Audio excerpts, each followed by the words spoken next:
possamos estar atentos, Pai amado, com o nosso coração quebrantado a Ti, Senhor, para receber a palavra que o Senhor tem para nós nesta noite. Amém? Pode se assentar. Fique na liberdade do Espírito Santo de Deus. Amém?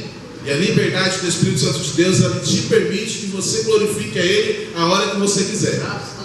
Ele permite que você, se você sentir no seu coração, se o Espírito Santo de Deus ministrar na sua vida e você quiser ir dar um abraço e orar pelo irmão, o Espírito Santo de Deus também te dá essa liberdade. Amém? Então sinta-se na liberdade do Espírito Santo de Deus aqui nesta noite. Eu quero agradecer ao pastor Luiz por ter nos permitido estar aqui. Amém? Ao pastor Gilberto, que pastor profetizando a sua vida. Ao diretor, é isso? Diretor da igreja? Gilberto, irmão Gilberto, que entrou em contato conosco e nos fez o convite, e é motivo de muita alegria estarmos aqui nesta noite.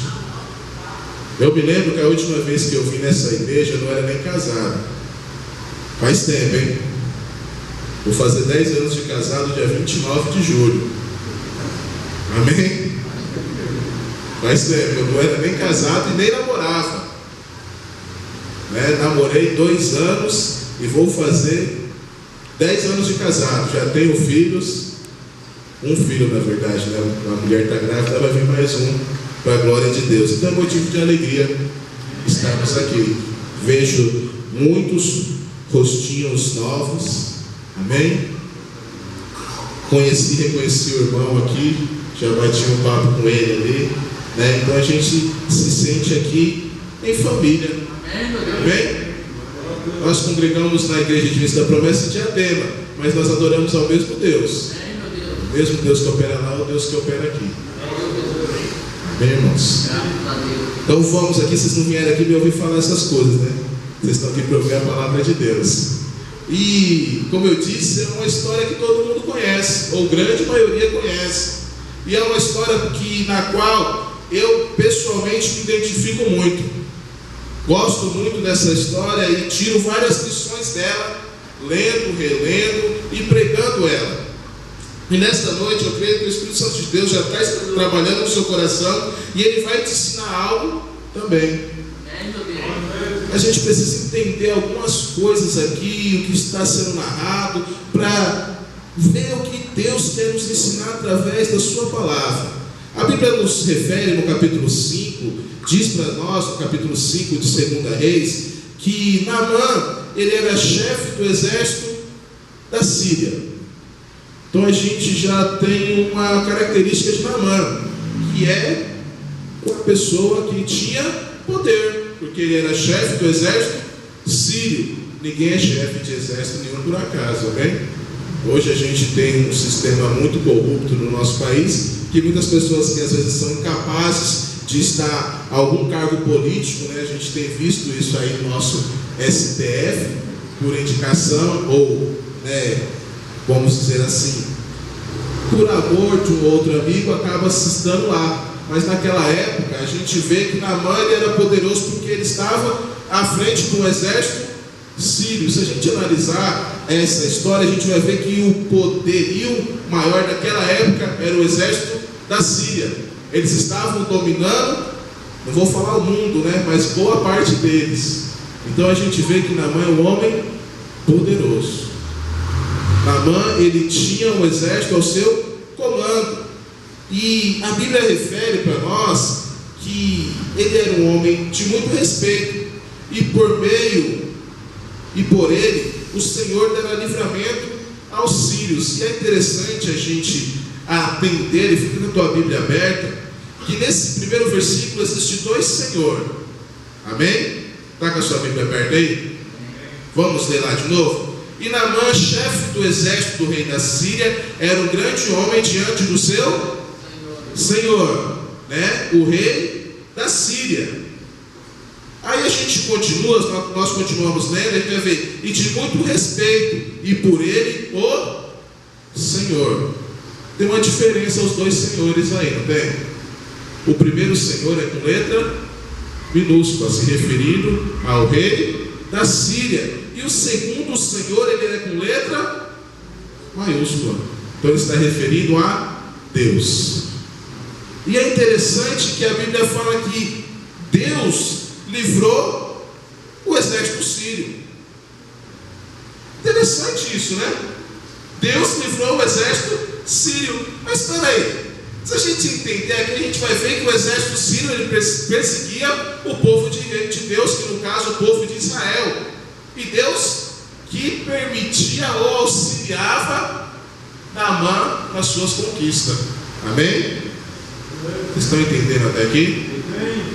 E aí a Bíblia continua falando para mim assim, ó, que ele era um varão valoroso, porém ele era doente, ele tinha a lepra, ele era leproso. Se esse cidadão fosse judeu, dificilmente ele seria chefe do exército sírio, ou do exército de Judá, porque os judeus tinham como de costume ou como lei, quem fosse leproso tinha que viver afastado dos demais irmãos, dos demais povos, né? E ele era leproso, e ele não, em momento algum a gente vê a Bíblia falando que ele estava afastado de alguém, mas que ele estava à frente de um exército. E a Bíblia continua dizendo assim, ó, e saíram tropas da Síria e da terra de Israel, e levaram preso a menina que ficou a serviço da mulher de Naamã.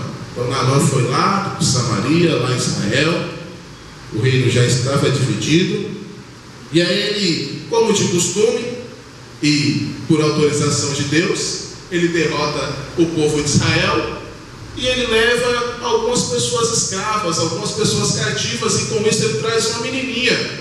A Bíblia não fala o nome dela, não fala a idade dela, mas fala que era uma menina. E chegando lá, ela falou assim, ó, você vai ficar ao serviço da minha esposa, você vai ser então a minha escrava, a escrava de minha esposa. E a Bíblia continua falando para nós que no verso 3 acontece algo maravilhoso. E disse essa menina a sua senhora, no caso a esposa de Naamã: oxalá que o meu senhor estivesse diante do profeta que está em Samaria. Vamos dar uma pausa aqui para nós entendermos o que está acontecendo aqui.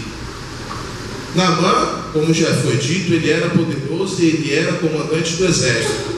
Ele foi lá em Samaria, ele guerreou com o pessoal de Israel, ele venceu a batalha, ele trouxe uma menina cativa, e essa menina cativa, ela olha para Naamã. Imagino eu, quando ele chega em casa, ele tira a sua armadura e revela a sua enfermidade. Ela olha e se espanta e fala assim, ó, vamos dar um nome aqui para a esposa de Naamã, nome bem comum brasileiro, Maria. Ô Maria, se o seu esposo Naamã soubesse que lá em Israel tivesse um homem de Deus, ele seria curado da sua lepra. E o interessante, meu irmão, não é ela falando isso, mas o interessante é a situação.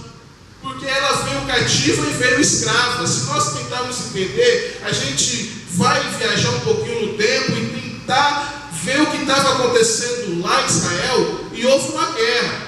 Se houve uma guerra, houve mortes, pessoas morreram, e podemos afirmar que a família dela ou foi morta, ou se ficou viva, mas foi tirado do seu leito materno, seu leito paterno foi tirado da sua casa. E ela foi servir a um povo estranho, numa terra estranha. E chega lá, ela olha para Naamã e ela tem misericórdia de Naamã.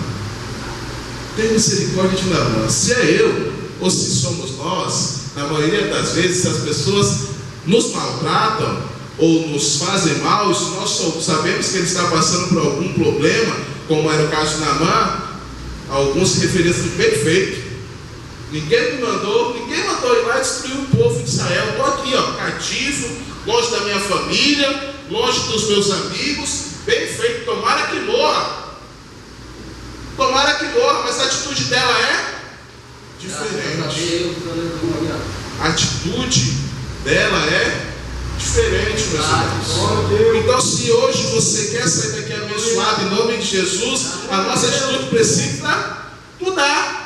Precisamos analisar a situação, precisamos ver o momento que estamos vivendo, e não podemos deixar que os nossos relacionamentos pessoais nos atrapalhem de viver o melhor que Deus tem para mim e para você nessa terra, amém? Se a gente analisar hoje nas igrejas, o principal problema que tem acontecido, espero que não seja que tenha acontecido esse problema aqui na igreja do Jardim do ABC, mas nós temos analisado que o principal problema que tem tirado pessoas da igreja, que tem afastado as pessoas da presença de Cristo, não é Deus. Não é Deus. O grande problema que temos vivenciado e temos encarado hoje são problemas de relacionamento. Vocês estão entendendo? Aquela menininha tinha todo motivo do mundo, tinha ou não tinha? Para maldizer e amaldiçoar. Embora ela não tinha poder para amaldiçoar, mas ela poderia amaldiçoar na mão, falando: amor, tomara que você morra, rapaz. Né? Oxalá que Naamã morra.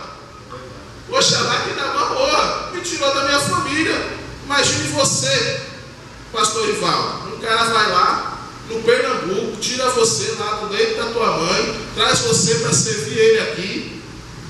Para de comer o cuscuz, é cuscuz, vocês comem lá? Aquele cuscuz gostoso, rapadura, vai servir como escravo aqui. Quando você vai olhar para ele, o ódio que envolve as nossas vidas, vai ser difícil nós olharmos para Naamã, olharmos para as nossas mulheres e falar: oxalá que esse homem conhecesse o Deus que eu conheço, porque ele seria curado da sua lepra. Então hoje perdemos a bênção, deixamos de transferir a bênção que Deus tem para nós, porque nós temos o nosso coração azedo, nosso coração está entristecido, nosso coração está fechado, nosso coração está amargurado, está decepcionado. O mais incrível é que ele não está decepcionado com Deus, porque Deus ele não nos decepciona em momento algum, porque nós podemos ser as pessoas mais infiéis do mundo, mas Deus continua sendo fiel.